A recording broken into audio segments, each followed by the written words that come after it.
준비하신 자료들은 제가 미리 보고 왔습니다. 네, 그리고 여러 가지 글로벌 업체들의 현황들도 또 준비를 해주셨는데 그 전에 삼성전자 얘기 하나만 좀 묻고 네. 준비하신 내용 한번 들어가 보도록 하겠습니다. 네.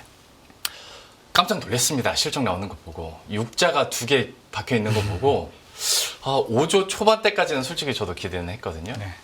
네, 6조 6천억 원의 영업이익이 나왔습니다. 좀 어떻게 실적 읽으셨습니까? 일단 뭐 숫자는 잘 나왔고요. 다만 저희가 보고서에서도 좀 언급을 많이 했었고, 뭐 다른 분들도 마찬가지인데요. 네. 이번에 낸드 가격이 많이 올라갔기 때문에 그에 따라서 이제 재고 평가 손실 충당금 환입이 상당히 많이 있을 수 있다. 네. 그게 변수가 될 수 있다라고 저희가 시장에는 말씀을 드렸고, 아마 이번에도 그 역량이 많이 있었던 것 같아요. 그래서 작년에 저희가 볼 때는 삼성전자의 낸드 플래시 부문의 적자가 한 11조에서 12조 정도 되는 것으로 보고 있는데 이게 과연 이제 흑자가 언제 될 거냐 고민이 많았는데요.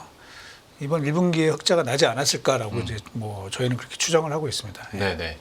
그런데 이제 이게 걱정도 되고 기대도 되는 부분 중에 하나가 뭐 숫자 잘 나왔는데 주가 측면에서 봤을 때 사실 제가 한 달 전에 센터장님과 마주했다면 약간 삼성전자를 물어보는 결이 좀 달랐을지도 모르겠습니다. 그때는 워낙 우려의 목소리들이 많았고 주가가 약간 흘러내리는 듯한 움직임이었는데 한 달 사이에 점프를 했고 지금은 앞에서 제가 잠깐 언급한 것처럼 11만 천자 얘기까지 나오는데 주가에 대한 급등 흐름과 최근에 이런 상황들에 대한 분석은 좀 어떻게 하십니까? 주가가 최근에 뭐 좀 오르기는 했지만 올해 들어서 글로벌 반도체 업체들의 그 주가 상승률, 연초 대비 상승률을 보면 여전히 삼성전자는 되게 낮은 편입니다. 그렇죠. 전 세계적으로 봤을 때 주요 기업들 중에서 삼성전자보다 주가가 못 오른 반도체 회사는 정말 손가락에 꼽을 정도입니다. 뭐 인텔, 텍사스 인스트루먼트 뭐 이런 정도이기 때문에 사실은 좀 여전히 제가 볼 때는 불만족스러운 수준이고요. 특히 메모리 업체들과 비교했을 때도 우리 뭐 SK 하이닉스, 마이크론과 비교했을 때도 밸류에이션이 더 낮은 거잖아요. 물론 이제 밸류에이션의 근거가 뭘로 보느냐에 따라 다르긴 하겠지만 PBR이 더 낮아요, 훨씬. 그러면 일단 실적도 잘 나왔고 또 시장에 가장 우리가 우려했던 부분들 삼성에 대해서 HBM 비즈니스가 도대체 어떻게 되는 거냐. 시장에서 이제 계속 엔비디아 언제 납품이 시작되느냐라고 이제 물어보면 별로 이렇게 명확하게 대답을 잘 안 해 주는 상황이었거든요. 저도 그 부분이 굉장히 좀 답답하고 했는데 모르겠어요. 이제 공식적으로 삼성이 어떻게 얘기할지는 제가 잘 모르겠으나 제가 파악한 바로는 그 N사에 이제 납품이 시작된 걸로 알고 있습니다. 됐고 특히 HBM3는 이제 시작이 됐고요. 이제 3E가 좀 늦어지는 게 또 시장의 발목을 잡는 부분일 수도 있는데 그 부분도 제가 볼 때는 이제 곧 해결이 될 것 같고요. 특히 제가 파악한 바로는 특히 3E에 이제 12단 제품이 있습니다. 그거는 현재 좀 괜찮게 진행이 되는 것 같아요. 그래서 뭐 최소한 제가 볼 때는 경쟁사들 대비해서 늦지 않거나 또는 또 빨리 납품이 될 가능성도 상당히 있는 것 같습니다. 그래서 그런 부분들이 해소가 된다면 그 흔히 말하는 이제 밸류에이션 갭이 너무 벌어져 있어요, 지금. 그 부분들이 물론 이제 이유는 있죠. 왜냐하면 왜 그 PBR이 SK 하이닉스 마이크론 높아졌냐 하는 거는 이제 지난해 적자가 났기 때문이죠. 그래서 자기 자본이 줄어들면서 BPS가 떨어진 부분이 있고 그래서 항상 보면은 과거의 반도체 업체들, 특히 메모리 반도체 업체들은 적자가 난 이듬해에는 PBR이 쭉 올라가는 경향이 나타날 수밖에 없습니다. 그래서 그런 부분이 좀 있었는데 그 격차가 저는 좀 해소가 많이 될 것 같다. 그렇게 좀 생각을 해서 12개월 포워드 기준으로 PBR 뭐 예를 들면 SK 하이닉스가 지금 마이크론 2.4, 2.5까지 가 있는데 삼성전자 뭐 한 1.8? 뭐 이 정도. 왜냐하면 과거에는 사실은 삼성전자도 2배를 갔었어요. 근데 지금 2배를 갈 수 있느냐? 아직은 제가 볼 때 좀 미흡한 부분이 좀 있거든요. 특히 파운드리가 발목을 잡고 있는 부분이 있기 때문에 그 부분이 또 해소가 되면 사실 제가 1.8 제시해서 10만 7천 원으로 목표가 보고서를 썼는데 뭐 경우에 따라서는 그 이상 갈 기회도 있을 것이다. 그런 말씀을 좀 드리고 싶습니다. 질문을 제가 드려놓고 이렇게 답을 듣던 와중에 저 스스로 느낀 점은 내 눈높이도 참 많이 낮아져 있었구나. 요즘 좀 올랐다고 여기에 대한 기대감들 그리고 약간 기분 좋게 질문을 드렸었는데 네. 여전히 글로벌 경쟁 업체들과 비교했을 때는 낮은 수준이다. 밸류 측면에서 얘기를 해주셨으니까 그러면 이제 그 해외 업체들은 어느 수준인가 그리고 어떻게 진행되고 있는가 한번 살펴보도록 하겠습니다. 네. 글로벌 업체들의 지금 반도체 현황은 좀 어떻습니까? 여기 차트를 한번 잠깐 보시면은 제가 이제 주가로 말씀드리는 게 제일 좋을 것 같아서요. 네. 여기 이 페이지에 있는 글로벌 반도체 섹터 현황인데 이제 지난주까지 해서 제가 1등부터 한 40등까지 쭉 적어놨고 제일 오른쪽에 보시면 이제 올해 들어서 주가가 얼만큼 올랐는지 그게 이제 정리가 되어 있는데요. 예. 여기 노란색으로 제가 표시한 게 이제 주가가 떨어진 업체들이고 그리고 이제 나머지는 다 올랐죠. 그리고 한번 잠깐 보시면 엔비디아 뭐 아시는 것처럼 한 80% 가까이 네. 올랐고 그다음에 2등 TSMC도 올해 들어서 좀 많이 분발을 해서 작년에는 별로 안 좋았는데 올해 좀 많이 올랐고요. 또 브로드컴도 한 20% 정도 올랐습니다. 삼성전자는 이제 한 7% 오른 거죠. 아까도 제가 말씀드린 것처럼 삼성전자보다 덜 오른 회사를 찾기가 그러게요. 별로 없다. 특히 20위까지에서 보시면은 인텔, 뭐 TI, 그다음에 아날로그 디바이스 요 정도밖에 없습니다. 그래서 여전히 굉장히 불만족스럽다라는 것이고 요 그림에서 제가 이제 말씀드리고 싶은 거는 주가가 빠진 업체들의 특징을 잠깐 보자는 거죠. 뭐 인텔 뭐 아실 거고요. 안 좋죠. 여러 가지로. 그다음에 텍사스 인스트루먼트, 그다음에 아날로그 디바이스, 그다음에 23위에 지금 랭크되어 있는 마이크로칩, 그다음에 인피니온, 그다음에 26위에 ST 마이크로, 그리고 31위에 온 세미컨덕터. 특징이 뭘까요? 이 회사들의 특징. 자동차 반도체 또는 아날로그 반도체 업체들이에요. 주가가 안 좋습니다. 우리가 사실 한 2년 전, 3년 전만 해도 자동차 반도체가 제일 좋아. 뭐 이런 전망들이 많았는데 네. 지금 상황은 굉장히 안 좋습니다. 예. 뭐 전기차 판매도 좀 둔화되는 부분도 약간의 영향을 미쳤을 것이고, 그다음에 전체적으로 보면은 수급 상황도 좀 풀리면서 가격이 많이 내려가고 있습니다. 자동차 반도체. 네. 그래서 좀 좋지 않은 상황이고요.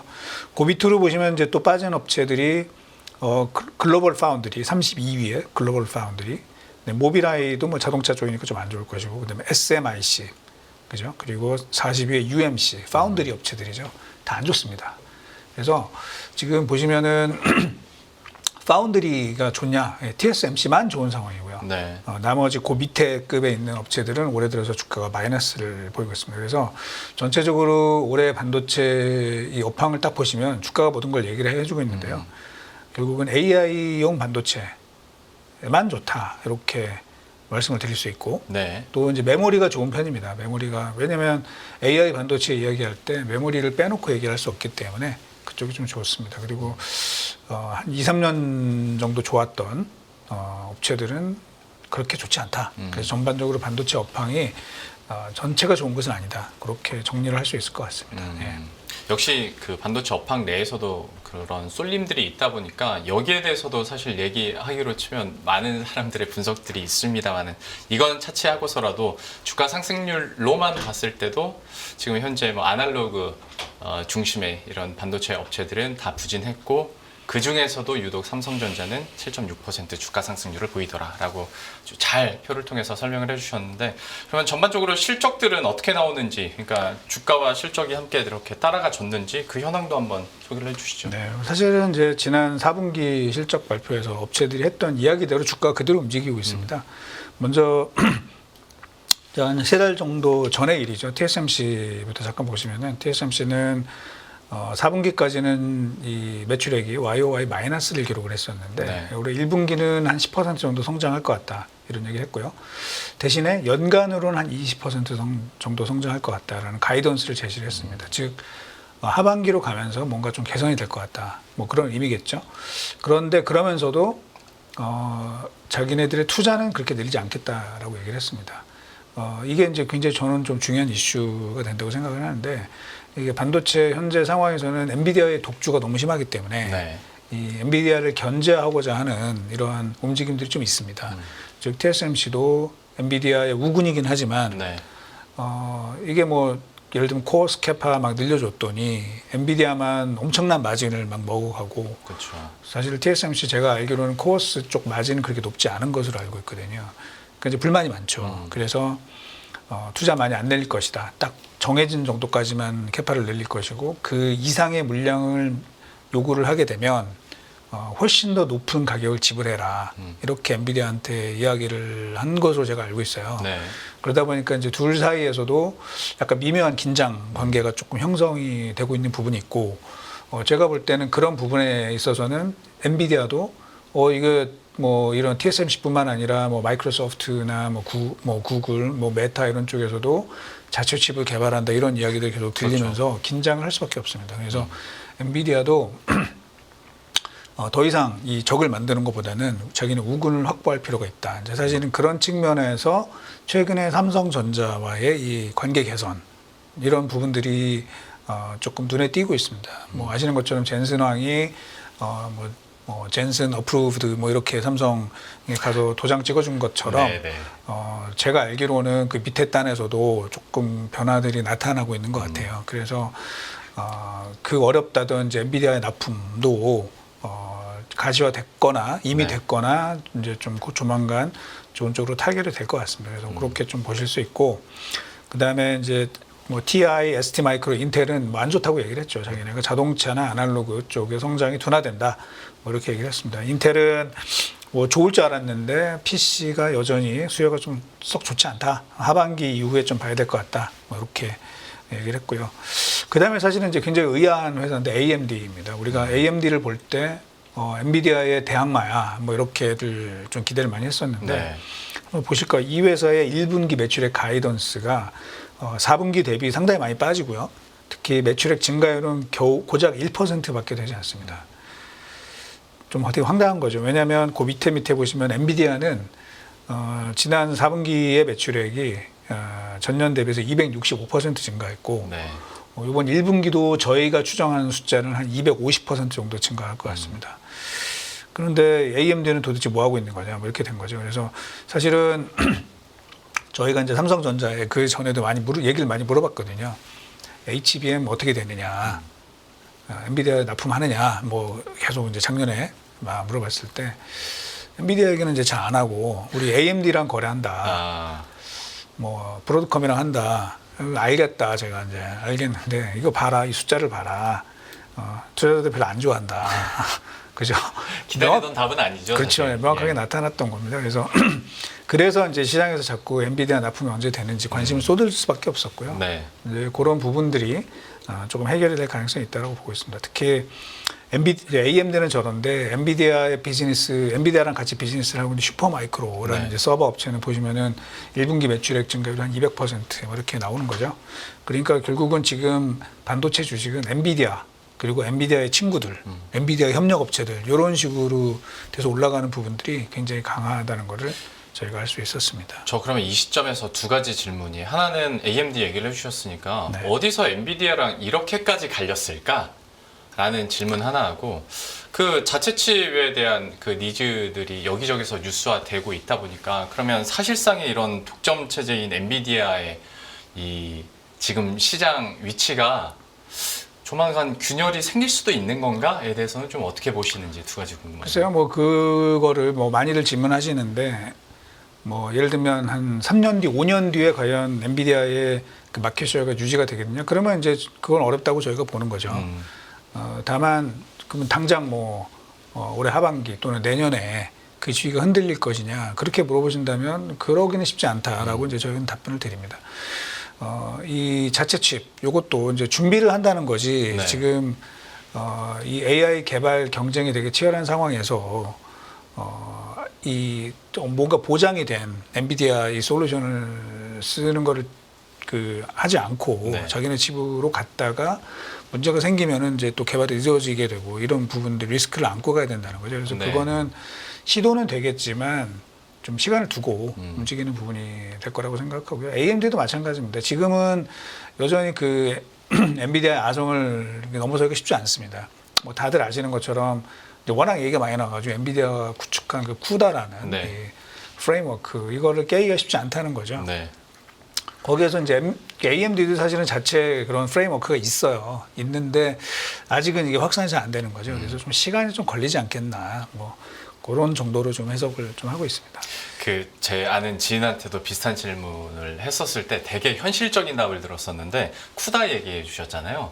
그러니까 엔비디아 칩이 아무리 비싸도 뭐 비싼 거 돈 내는 쪽은 회사가 돈 내는 거고 결국 그 안에 있는 개발자들은 엔비디아 거 쓸 수밖에 없다. 이 생태계 안에 네. 이미 들어와 버렸으니 그러니까 좀 이해가 현실적으로 가더라고요. 예. 어떤 생태계 부분도 있을 테고 때문에 글쎄 당장 역전하기는 힘들 테고 뭐 3년 5년 후에는 어떻게 될지 모르겠습니다만 지금 안에서는 역시 엔비디아의 강세가 좀 이어지지 않을까 역시 뭐 전망이 되고요. 예. 다른 기업들도 한번 짚어주시겠어요? 예, 그리고 그 이후에 이제 암이 실적 발표를 했는데 실적은 뭐 그냥 뭐 이렇게 대단한 실적은 아닌데요. 이 회사가 거기 네 번째 줄에 보시면은 그 AGI 즉 일반 인공지능의 개발로 인해서 이전에 본 적 없는 컴퓨팅 리소스가 필요하게 될 것이다. 컴퓨팅 리소스라는 게 결국 반도체거든요. 네. 그래서 반도체 업체들에 대한 굉장히 긍정적인 전망을 제시했다는 것이고 그 이후에 이제 보시면은 이제 또 마찬가지로 엔비디아의 대항마 또는 경쟁 업체 이렇게 평가받고 있는 브로드컴과 마벨도 실적 발표를 했는데 그렇게 썩 좋지는 않습니다. 네. 왜냐면은 그 브로드컴은 지금 두 번째 줄에 보시면은 올해 매출액 증가율 한 40% 정도로 제시를 했는데 이게 이제 M&A 효과 때문에 그렇거든요. 그래서 이 VM웨어라는 회사의 그 매출액을 제외하고 보면은 사실은 잘 나간다고 하는 브로드컴도 올해 매출액 증가율은 한 자릿수가 아니겠느냐 네. 이렇게 좀 보고 있습니다. 그리고 이 회사는 이제 그 AI 쪽뿐만 아니라 이제 다른 부분 뭐 통신이나 뭐 이런 쪽이 많기 때문에 그런 쪽은 조금 고전할 수 있다 뭐 그런 얘기를 했었고 마벨도 마찬가지인데요. 여기도 인공지능 관련주로 주가는 많이 올랐는데 마찬가지로 실적이 좀 기대에 못 미칩니다. 그래서 통신사 그리고 자동차 분야의 수요가 부진하다 이런 얘기를 했습니다. 다시 한번 말씀드리지만 지금 반도체 전체가 좋은 것은 아닙니다. AI 쪽에 좀 한정돼서 좋은 상황이다 이렇게 말씀을 드리고 마지막에 이제 마이크론이 사실은 이제 분위기 반전에 굉장히 기폭제가 됐는데요. 실적이 상당히 잘 나왔죠. 마이크론도 전년 대비해서 매출액이 75% 정도 증가를 했고 거기에다가 이 회사가 좀 뒤늦게 시작을 했지만 HBM3E에 좀 많은 진전이 있어서 네. 엔비디아 쪽에 납품이 시작된다라고 아예 회사 이름까지 못 박아서 발표를 하면서 이제 주가가 아주 강세를 보이고 있습니다. 그러면서 굉장히 긍정적인 얘기를 했죠. HBM 캐파를 확보하기 위해서 그쪽에 투자를 늘리다 보니까 이제 기존의 우리 일반 D램 같은 경우에 오히려 캐파가 좀 줄어들 수 있다. 뭐 이런 얘기가 나왔죠. 그래서 이 회사가 전망한 거는 올해 내내 D램과 낸드 가격이 동반 강세를 보일 것으로 예상을 한다. 네. 뭐 그 이후에 이제 최근에 보시면은 메모리가 확실히 좋아졌어요. 그래서 네. 지난주에도 보면 필라델피아 반도체 지수가 빠지고 또 특히 인텔 같은 경우에는 두 자릿수 주가가 하락을 했는데 뭐 마이크론 그리고 웨스턴 디지털 그동안 이제 거의 잊혀져가는 이 메모리 회사들의 주가가 상당히 많이 올랐고 국내에서도 그동안 이제 우리 기대감이 너무 낮아진 삼성전자 조금 어깨를 피는 예. 그런 정도의 흐름이 나타나고 있는 것 같습니다. 혹시 그런데 뭐 디램이나 낸드 가격의 반등이 초반에 나타났을 때도 사실 공급 사이드 측면에서 좀 이렇게 조절을 하다 보니까 가격이 올라간 거야 라는 얘기들도 초반에는 많이 있었는데 지금이나 앞으로는 수요 쪽에서도 좀 폭발적으로 늘어날 수 있을까에 대한 전망은 좀 어떻게 하십니까? 그러니까 수요 얘기 많이 하시는데 뭐 당연히 뭐 특히 AI 관련된 쪽은 당연히 늘어나는 거 맞고요. 근데 전체적으로 아까 말씀드린 것처럼 뭐 PC가 그렇게 강한 것도 아니고 또 핸드폰 여전히 이제 별로 인기가 없잖아요. 네. 그래서 그렇게 강하지가 않습니다. 그래서 전체적으로는 기본적으로는 지금 현재와 같은 강세를 유지를 하려면은 이제 결국은 어느 정도 계속 공급 조절이 좀 있어야 돼요. 제가 네. 볼 때는 그렇습니다. 물론 HBM은 많이 늘려야죠, 지금. 왜냐면 만드는 족족 다 팔릴 수 있고 상당히 높은 가격을 받을 수 있기 때문에 그런 쪽은 좋겠지만 전체적으로 보면은 뭐 여전히 제가 볼 때는 재고는 과거에 비하면 여전히 많고 또 디맨드는 아주 강하다고 보기는 어렵습니다. 네. 작년보다는 훨씬 나아지긴 했지만 그런 상황을 보면은 전반적으로 아주 강한 편은 아니라는 거죠. 근데 사실은 주가는 이럴 때 되는 거거든요. 왜냐하면 다 이미 좋아버리면은 아하. 그때는 이제 뭐 다 반영이 됐겠죠. 네. 네. 그렇기 때문에 이제 지금부터 저는 뭐 주가는 조금 긍정적인 부분에 영향이 계속 있을 거다라고 판단을 하고 있습니다. 초반에는 저는 약간 좀 부정적으로 봤을 때는 수요가 안 받쳐주는데 이게 계속 할 수 있을까 하다가 반도체 분위기가 확 바뀌면서 네. 수요가 안 받쳐줬는데 여기까지 올라갔는데 수요까지 터져주면 더 오르지 않을까라는 쪽으로 희망회로를 돌리게 되더라고요. 네. 근데 또 한편으로 센터장님께서는 아직 약간 미완의 완성이 있긴 한데 주가는 이럴 때 더 오른다. 모든 재료들이 이제 공개가 되면 그때는 오히려 힘이 빠질 수 있다라는 부분도 한번 여러분들 투자 전략에 잘 녹여내시길 바라겠고요. 주요 글로벌 반도체 업체들의 실적들 그리고 주요 포인트들 너무 상세하게 잘 정리를 해주셨으니까 방금 나간 화면들은 여러분들이 캡처해 두시면서 한번 참고 자료 삼아 보셔도 될 것 같습니다. 두 번째 소주제로 넘어가자면 네. 엔비디아가 오르면 오를수록 꼬리표처럼 따라오는 것이 이제 버블 얘기거든요. 네.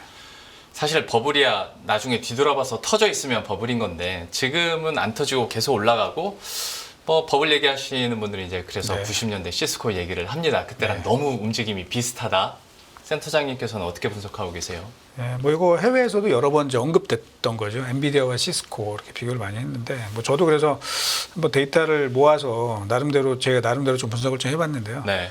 먼저 여기 5페이지의 그림 왼쪽 걸 보시면은 당시 이제 90년대 말부터 2000년대 초반까지 IT 버블 시기에 이제 3대 장이 있었어요.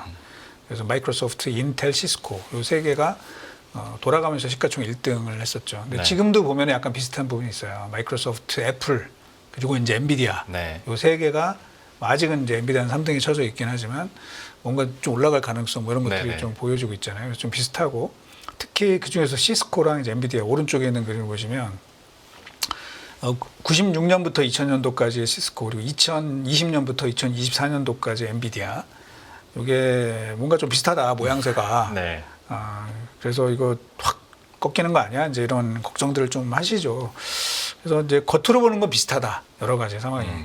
하지만 그 다음 페이지 6페이지에 보면은 이제 당시에 그 기업들 마이크로소프트, 인텔, 시스코 뭐 잠깐 뭐 그림이 잘 나와 있지만 당시에 이제 마이크로소프트가 주가가 11.9배 올랐는데요. 이익은 3.6배 증가했습니다. 펀더멘털보다 주가 더 많이 올랐다는 얘기죠. 네. 인텔도 마찬가지고요. 10.5배 주가가 올랐지만 이익은 고작 1.6배 증가했고요. 시스코는 주가가 27배 이상 올랐지만 이익은 3.3배 증가했고 당시에 PER이 200배였습니다. 그리고 더 큰 문제는 2001년도 시스코의 영업이익이 99.5%가 감소합니다. 자, 그런데 이제 엔비디아는 어떠냐? 사실 주가는 한 14배 정도 올랐는데요. 같은 기간 이익은 17배 정도 올랐습니다. 네. 뭐 다들 아시는 거겠지만 그래서 밸류에이션이 오히려 더 낮아졌다. 네. 그리고 모르겠습니다. 뭐 내년에 돼봐야 알겠지만 내년도에 과연 엔비디아의 이익이 과거에 인텔이나 시스코처럼 버블이 터지면서 뭐 80%, 90% 이렇게 감소할 것이냐. 네. 그러진 않을 것 같거든요. 그러겠죠. 네. 네. 네.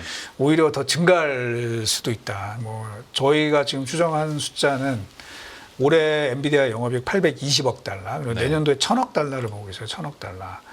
그 내년도에 만약에 엔비디아가 1000억 달러의 영업이익을 낸다면, 만약에 이제 애플이 이제 올해 내년도에 조금 감익이 만약에 발생한다 그러면 거의 비슷한 수준이에요. 네. 그러면 사실은 비싸 보이지가 않는다는 거죠, 엔비디아가. 그래서 좀 다르다. 그리고 이제 또 하나가 있는데요. 이제 또 이제 많은 분들이 지적을 하시는 게 옛날에 AI도 이제 붐이 있다가 네. 그다음에 막 붐이 꺼져가지고 AI 겨울이 도래한 적이 있었다. 네. 그런 이야기도 또 많이 지적을 하세요. 그러니까 네. 지금도 뭐 GPU가 없어서 못 팔고 뭐 이런 상황인데 이러다가 갑자기 또 확 식는 거 아니야? 이제 이런 걱정들을 좀 하시거든요. 그래서 이제 과거에 그런 그 AI 이 겨울이 언제 왔는지 한번 보면은 7페이지에 제가 좀 정리를 해놨는데 뭐 자세한 얘기는 뭐 나중에 보시고요. 1970년대에 1차 AI 겨울이 도래를 했습니다. 그리고 그 이후에 조금 소강 상태를 겪다가 다시 이제 80년대 말부터 흔히 말하는 이제 새로운 인공신경망이 등장하면서 조금 붐을 이루는 듯하다가 90년대에 들어서 다시 2차 AI 겨울이 왔었거든요. 근데 그러면은 그때는 뭐가 문제였었냐는 거죠. 때는 왜 이런 겨울이 왔었냐? 왜냐하면 당시에 AI 투자를 주도했던 곳은 이제 미국 정부예요. 그래서 우리 달파라고 하는 이 기관에서 AI 쪽에 투자를 거의 관장을 했었고 일반 기업들은 사실 엄두가 안 났었죠. 네. 왜냐하면은 반도체 기술이 따라가지 못했었기 때문이죠. 근데 지금 상황은 그렇지는 않거든요. 반도체 기술이 상당히 많이 받쳐주는 상황까지 현재 올라왔고, 그 다음에 이 정부 주도의 투자가 아니라 기업들의 자발적인 투자가 현재 이루어졌기 때문에 갑자기 뭐 투자가 멈춘다거나 이러진 않을 것 같다는 거죠. 네. 그래서 이런 측면을 봤을 때 이 AI는 우려되는 부분이 뭐 없는 것은 아니지만 네. 상당히 펀더멘탈이 견고하고 뭐 당분간은 조금 이 투자 증가가 이어지지 않겠느냐 이렇게 보면은 뭐 당연히 AI와 연관돼서 뭐 메모리 쪽도 좀 좋은 그림이 약간 우리 앵커님 말씀하신 것처럼 수요까지 조금 더 플러스 요인이 되면은 더 좋은 그림이 나오지 않을까 이렇게 볼 수 있을 것 같습니다. 네. 그 AI 시장에 대한 전망들이나 이거는 차치하고서라도 저 그 엔비디아 배부른 걱정일 수는 있어요. 근데 결국 꺾이게 된다면 이익이 꺾이면서 주가도 꺾일 수 있다라는 건데 여기서 이익이라는 게 갑자기 우리들도 마이너스로 가는 게 아니라 이익 성장률이 꺾이게 되면 좀 시장에서 걱정을 할 수 있잖아요. 네. 근데 엔비디아가 언제까지 매번 250%씩 성장할 수 있는 건 아닌데 네. 야 그러면 여기서 이익 성장률이 꺾이게 되면 그때 주가가 아래로 반응할까에 대한 걱정이 문득 들어서요. 좀 네. 어떻게 평가하십니까? 그러니까 이제 지금 아까 말씀드린 것처럼 시가총액에서 뭐 아마존과 구글을 제꼈잖아요. 네. 그러니까 사실은 저희가 몇 년 전에 상상도 못했던 그럼요. 일이거든요. 그래서 이미 상당히 좀 높아진 거는 사실이에요. 그러다 보니까 이제 최근 주가가 970불까지 갔다가 이제 다시 한 100불 정도 빠졌잖아요. 880불 이렇게 내려와 있는 상황이고요. 이제 여기서 좀 치고받고를 하겠죠. 그래서 여기서 뭐 엔비디아가 다시 엄청난 주가 상승률을 기록할 거냐. 네. 그렇게 보는 사람들은 많지 않죠. 그러다 보니까 그러면 AI 관련된 주식 중에서 좀 들어오는 게 뭐냐. 이제 그러면서 당연히 메모리로 눈이 가고 메모리 중에서도 가장 열등생이었던 삼성전자. 네. 좀 다시 한번 봐야 되는 거 아니냐. 네. 이런 식으로 좀 움직일 가능성이 있다고 보고 있습니다. 그래서 저도 뭐 지금 엔비디아를 들고 제 주위에도 좀 계세요. 엔비디아 많이 들고 계신데 조금 이제 차익 실현 하셔도 되시지 않냐, 많이 드시지 않았냐, 뭐 이런 네, 말씀을 네. 좀 드리고는 있습니다. 네, 네. 지금 상황에서 우스갯소리로 이제 농담 반 진담반으로 이제 차익 실현 얘기도 해주셨는데 사실 좀 우프네요. 이런 얘기하면서 삼성전자가 나온다는 게 어떤 시장을 주도하는 입장에서의 삼성전자가 아니라 여기가 워낙 많이 올랐으니까 수혜받았던 삼성전자에 대한 얘기도 잠깐 해봤고 그 결국에는 이제 앞으로 계속 주도할 곳이 어디냐를 보게 된다면 HBM3E에 대해서 얼마나 또 기술력을 갖고 네. 또 먼저 양산을 하고 수율을 높여갈 것이냐 이 포인트일 텐데 네. 여기에 대한 전망들이나 경쟁은 좀 어떻게 보시는지. 네. 그것도 이제 그 일부 이제 시장 조사 그 기관에서 만든 자료에도 나왔고 네. 제가 각 회사들을 통해서도 어느 정도 조금 확인을 한 부분인데요. 여기 9페이지의 자료를 보시면 위에 있는 게 HBM3이고요. 요거는 마이크론은 거의 없죠. 마이크론 거의 없고 이제 삼성이 SK 하이닉스보다 한 거의 1년 가까이 좀 늦게 지금 시작이 된 것이고요. 네. 그 밑에 있는 표가 이제 HBM3E인데 여기서도 지금 보시면 삼성이 SK나 마이크론에 비해서 좀 늦었죠. 그렇죠. 네, 안타깝게도. 네. 근데 거기서 이제 36GB 제품, 즉 12단 제품입니다. 그거 제가 빨간색으로 이렇게 해놨는데, 그 MP가 이제 매스 프로덕션이거든요. 그게 제가 볼 때는 삼성이 최소한 경쟁사보다 늦지 않거나 또는 빠를 수도 있다. 이런 전망을 좀 하고 있습니다. 예. 수율은 잘 나올까요? 그러니까 이제 그것까지 다 포함해서 포함해서. 말씀드린 것이고요. 특히 이 HBM 이 본딩 과정에서 네. 많은 루머들이 있었어요. 뭐 시장에 삼성이 결국은 하다 안 돼가지고 네. SK 하이닉스의 그 머프, 네. MR 머프 기술을 HBM에 도입을 할 것이다. 맞습니다. 언론 보도, 해외 심지어는 외신 보도에도 나왔는데요. 전혀 사실이 아닙니다. 삼성은 자기네들이 그동안 구축해놓은 TC-NCF 방식으로 셋업이 되어 있고요. MR 머프는 아예 로드맵 상에도 없습니다. 네. 아 그래요? 네. 그 MR 머프를 쓴다는 것은 이제 그 HBM이 아니라 기본 서버용 모듈의 일부 거기도 이제 TSV가 들어가는 부분이 있기 때문에 뭐 들어가는 하는 것이고 삼성의 내부적인 판단은 뭐 MR 머프가 장점도 있지만 네. 자기네가 지금 구축해 놓은 이 NCF 방식이 좀 더 또 광범위하게 쓰인다라고 좀 해가지고요. 좀 되게 자신을 하고 있더라고요. 그래서 물론 이제 해봐야지 아는 거긴 하지만 그래서 조금 제가 느끼기에는 그 흔히 말하는 이제 삼성 이야기는 컬러가 조금 바뀐 부분이 있다. 예. 그래서 조금 긍정적으로 볼 수 있는 부분이 생겼다라고 이제 말씀을 드리고 싶습니다. 예. HBM3에 대해서도 얘기를 해주셨고 시간이 많이 지나서 쫙쫙 진도 한번 나가보도록 네, 하겠습니다. 다음 준비한 자료도 한번 얘기를 다음은 해주시죠. 이제 그 11페이지에 AI 메모리와 관련해서 우리가 HBM 또 PIM, CXL 그쵸, 얘기를 네. 이제 많이 일을 하고 있는데요. 뭐 HBM은 이미 현실이 된 거예요. 그래서 이거는 뭐 미래 기술이 아니라 현재 기술이고 실제로 뭐 업체들이 이 수익을 현재 구현을 하고 있는 그렇죠. 상황이죠. 그다음에 이제 또 하나 기대가 되는 건 사실 PIM, 그 프로세싱 인 메모리라고 하는 건데요. 요거는 메모리에 로직 기능을 추가를 해서 사실 이렇게 되면은 메모리 업체들의 부가가치가 상당히 올라갈 수 있습니다. 네. 그리고 이 PIM이 정말 중요한 것은 그러니까 HBM이 속도를 빠르게 하는 것이라면 PIM은 효율을 높이는 방식입니다. 그래서 전력 소모를 확 줄일 수가 있어요. 그래서 이 부분도 제가 볼 때는 이제 메모리 업체들의 밸류에이션을 좀 높일 수 있는 좋은 네. 요인이라고 보고 있습니다. 그다음에 이제 CXL 이야기도 많이 하시는데 요거는 이제 분명 뭐 미래 기술인 거는 맞고 이 CXL이 도입이 되면은 사실 데이터 센터 전체의 성능이 굉장히 올라가는 것도 사실입니다. 하지만 이게 되기 위해서는 그 건너야 될 뭐라 그럴까 난관이 되게 많이 있어요. 그래서 네. 여기 다음 페이지 보시면은 CXL이 버전이 뭐 지금 3.1까지 나왔거든요. 3.1까지. 근데 보시는 것처럼 왼쪽에 있는 표를 보시면 지금 3.0부터가 돼야 사실은 의미 있는 수준의 그런 성능 개선이 나온다는 거고요. 네. 지금 현재는 사실 2.0도 잘 안 되고 있어요. 그래서 뭐 관련해서 이제 뭐 많이들 말씀을 하시는데 좀 시간이 걸릴 거다. 뭐 안 된다는 얘기는 제가 만들이겠고 시간이 좀 걸릴 수 있다.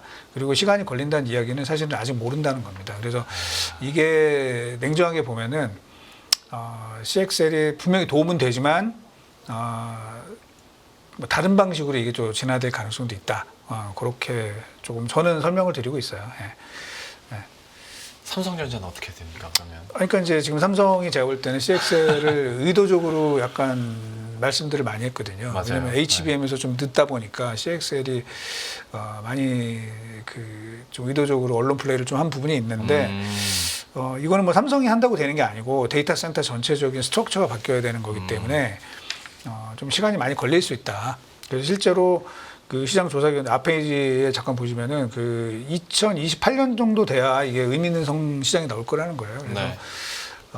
조금 요거는 너무 서두르지 말자라는 말씀을 드리고 뭐 관련주들도 뭐 많이 말씀들을 하시는데 사실은 지금 현재는 사실 없고 유일하게 이제 CXL 관련된 컨트롤러를 만드는 회사는 중국의 몬테지라는 회사가 있고요. 국내에서는 이제 파네시아라는 비상장 업체가 뭐 관련된 기술을 상당히 많이 가지고 있는 업체로 볼 수 있을 것 같습니다. 네. 제가 언론 플레이에 당한 거였군요. CXL에 대한 기대감들에 대한 기사들을 워낙 많이 봐가지고요. 많이 나왔죠. 네, 네. 많이 나왔는데 지금 사실 해외 일부 뭐 분석 자료에서는 뭐 예를 들면 CXL이 우리 그 전에 보면 뉴 메모리라고 하는 것들이 있었어요. 뭐 예. P램, M램 뭐 이런 것들이 있었잖아요. 맞아요. 네. 그것도 뭐 사실 2000년대부터 나왔는데 결국 안 되잖아요. 분명히 좋아요. 그게 좋은데 결국은 인공지능이나 이 컴퓨팅에서 정말 필요한 거는 굉장히 빠른 속도 그리고 저전력 이게 되게 중요한 거고요. 네. CXL이 되면 분명히 좋은 부분이 생깁니다. 하지만 이게 그 D램과 프로세서 간의 이 속도를 높이는 것보다는 다른 주변 기기들의 속도를 높이면서 전체적인 성능을 높이는 거지 네. 조금 그런 부분에서는 한계가 있을 수 있다. 그래서 일부에서는 오히려 이 엔비디아가 구축해놓은 NVLink라는 인터페이스가 있습니다. 이게 네. 더 더 성능이 좋아서 그거를 허물기가 만만치 않을 것이다. 그런 분석도 좀 있다라고 보시면 될 것 같고요. 저는 뭐가 맞을지 모르겠습니다만 이제 제가 파악한 바로는 생각보다는 좀 시간이 걸리는 그런 기술이 아닌가 그렇게 좀 판단을 하고 있습니다. 저도 뭐 농담으로 언론 플레이라는 표현을 쓰긴 했습니다만은 이게 뭐 언론에서 없는 내용을 있다고 말했다는 게 아니라 어떤 기대감 섞인 기사들의 양들이 워낙 많아지다 네, 맞습니다. 보니까 예. 저희 개인 투자자 입장에서도 그래 이걸로 한번 다시 승부를 볼 수 있지 않을까라는 기대감들이 많이 높아졌었는데 현실적인 부분도 또 설명을 해주셨으니 여러분들도 참고해 주시길 바라겠고요. 그러면 이제 국내 기업들 실적에 대한 전망이나 또 앞으로의 시장 전망 하면서 좀 마무리를 짓도록 하겠습니다. 삼성전자 그리고 오늘 SK하이닉스 유독 얘기는 좀 덜 하게 된 것 같은데 SK하이닉스까지 좀 어떻게 전망하고 계십니까? 그 전에 이제 시장 전망 간단하게만 제가 말씀드리면은 좋습니다. 사실은 지난해 우리 한번 다들 아시겠지만 SK하이닉스가 주가 90% 올랐고 네. 올해 들어서도 많이 올랐습니다. 네. 삼성전자도 지난해 뭐 부진했지만 상대적으로 42% 올랐고 이제 올해 또 오르고 있습니다. 즉 지난해 주가 오른 거는 이제 올해 반도체 시장이 좋아질 거다라는 기대감이 반영이 된 거예요. 네. 그러니까 사실은 이제 올해는 당연히 좋아져야 됩니다. 그런데 이제 여기서 주가가 더 오르려면은 이제 올해 반도체 시장이 좋다 이거 갖고는 안 되는 거죠. 내년이 좋아야 된다 이것까지 붙여줘야지 되는 것이고요. 아직은 좀 섣부르긴 하지만 저희는 거기 13페이지 그림을 제가 동그라미를 쳐놨는데 올해 D램 시장이 작년도 대비해서 약 70% 정도 성장할 것으로 보고 있습니다. 작년에 519억 달러에서 올해 한 880억 달러까지 네. 보고 있고요. 내년도에도 여러 가지 아까 말씀드린 뭐 예를 들면 HBM 전환하면서 캐파가 좀 줄어드는 효과 이런 것까지 감안하면 내년도에도 D램 시장이 30% 추가 성장하지 않겠느냐. 그러면 물론 이제 성장률은 좀 떨어지긴 하지만 이게 사상 최고치를 깨는 거거든요. 네. 이제 이런 차원에서는 D램 업체들의 주가에 상당히 플러스 도움이 될 것 같다라고 이제 보고 있습니다. 그리고 14페이지에서 정리를 좀 해봤는데 올해 그래서 저희 판단으로는 반도체 시장이 전년도 대비 한 21% 성장할 것 같아요. 금액 네. 기준으로는 한 1,100억 달러가 성장할 것 같은데 그 1,100억 달러 중에서 메모리가 한 620억 달러가 플러스가 되고요. 그리고 GPU가 한 310억 달러. 그러니까 올해 반도체 시장의 성장은 GPU랑 메모리가 전체 85%를 기여를 한다. 네. 그러니까 당연히 주가도 이쪽이 좀 주도를 하지 않겠느냐. 뭐 내년도에도 그런 흐름은 계속 이어질 걸로 보고 있기 때문에 국내 업체들 좋을 것 같고요.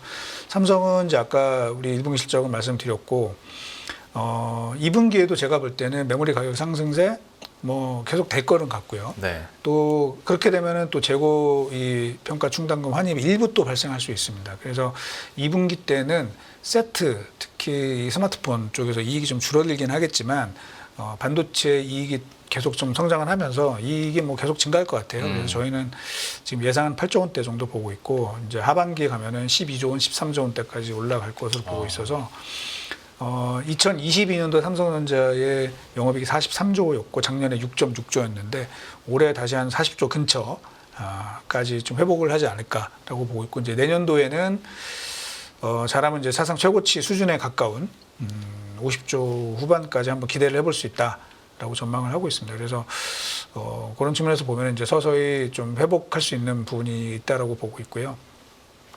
그래서 이제 오늘 제가 오늘 이제 보고서에 쓴 건데. 그 왼쪽에 있는 그림을 보시면 왼쪽에 있는 아래에 있는 그림을 볼까요? 아래에 있는 그림을 보시면 삼성전자 반도체 사업부의 매출액 증가율과 재고 자산 증가율이에요. 전년 동기 대비해서.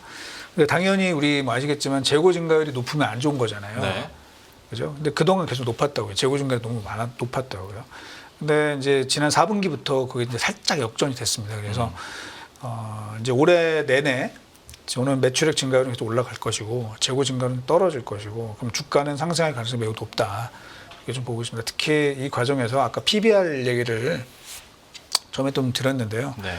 오른쪽에 있는 그 위에 있는 그림이 삼성전자의 PBR 파란색이 그리고 빨간색 그래프가 SK 하이닉스의 PBR입니다. 그리고 요거를 이제 분석한 게 아래에 있는 그림인데 삼성전자의 PBR 마이너스 SK 하이닉스의 PBR을 한 거죠. 그랬더니 지금 어느 정도 하면 0.8 마이너스 0.8이라는 거죠. 즉 SK 하이닉스의 PBR이 삼성전자보다 0.8배 PBR이 높다라는 거죠. 네. 뭐 이유는 아까 제가 설명드린 작년에 적자가 났기 때문에 그런 부분이 있는데 과거에 보면은 이제 이게 그 밑으로는 잘 안 간다는 거죠. 그래서 이제 지금이 최대로 벌어진 거고, 저는 뭐 하이닉스가 떨어진다는 게 아니라 삼성전자의 PBR이 좀 올라가면서 이 갭이 좀 축소될 것이고, 그런 과정에서는 뭐 작년부터 올해까지 삼성전자 주가 너무 부진한데 조금 그 좀 처진 부분을 상당히 좀 메우지 않을까 그런 기대를 갖고 있습니다. 그래서 조금 긍정적으로 보고 있고요.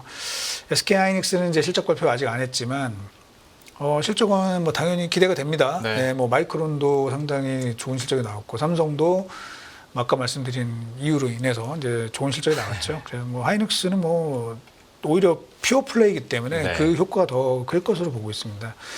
그래서 사실은 뭐 저도 특히 이제 하이닉스 많이 거론하면서 낸드 적자는 어떻게 할 거냐 뭐 이런 걱정들을 많이 했는데, 삼성전자 이번에 저희 뭐 예상이긴 하지만 보니까 굉장히 빠르게 지금 이제 축소가 되고 있는 것 같고요. 하이닉스도 뭐 비슷한 일이 벌어질 것 같습니다. 그래서 기억을 더듬어 보시면은 이제 작년 1, 2, 3분기 적자가 났고 네. 4분기 때 흑자 전환을 해서 시장에서 제일 좋아하는 그림인 거잖아요. 흑자 전환이라는 걸 그렇죠. 제일 좋아하는 그림이 단어죠. 나왔고, 예.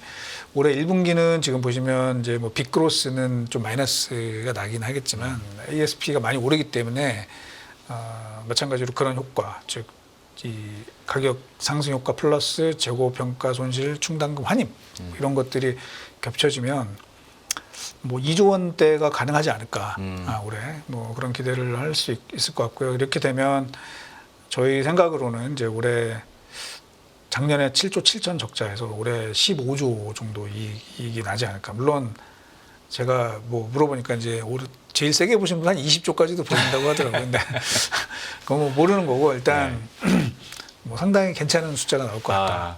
그러면 그리고 이제 뭐죠? D램 가격, 낸드 가격이 올라가는 상황이잖아요. 네. 근데 여기서 이제 주가 많이 올랐으니까 뛰어내려라 이런 얘기는 저는 못 하겠어요. 네. 가격이 올라갈 때는 그걸 조금 즐기시는 게 나을 것 같다. 네. 라는 생각이 들고, 다만 이제 지금부터는 이제 삼성전자도 좀 힘을 내는 상황이기 때문에 네. 주가 상승의 속도는 저는 삼성 쪽으로 조금 무게가 실리지 않을까. 네.